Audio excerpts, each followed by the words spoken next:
Had long hair. He was wandering around India looking for a guru.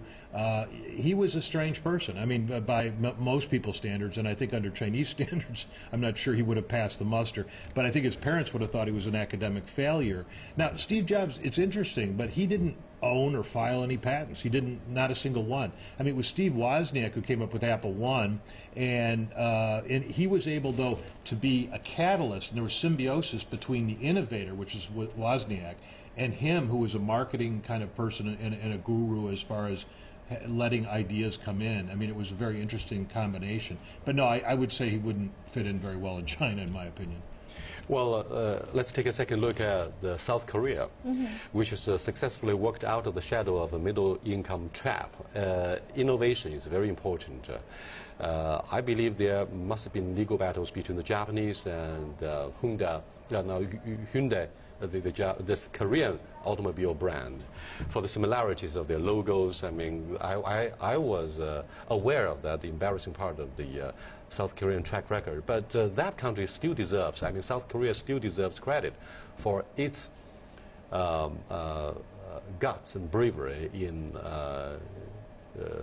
trailing the blaze. I mean, what do you think of the spirit of the South Koreans? They also made it to the semi-final in the World Football Tournament. I mean, we have a lot more to draw from in terms of the inspirations from a neighboring country of South Korea. Is that true? Well, I think they're very persistent, also very brave to a certain way, right? And we can argue a lot about innovation. I think innovation is not just your number one, your innovator, you know, your creator, like what you said, you know, who is Steve Jobs, right? Yeah. Is he really a creator? Is he really create everything? Not necessarily.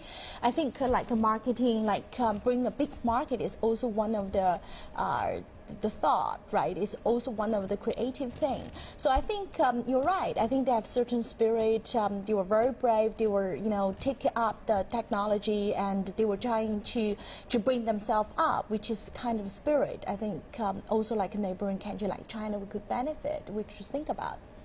Yeah, they also, I mean, they have the fastest internet in Asia. I don't know if it's the fastest in the world, but I mean, that in and of itself, they're a much smaller country and geographically and population-wise, but I mean, that leads to a lot of help and innovation and a lot of information that goes around, and so maybe that's been beneficial.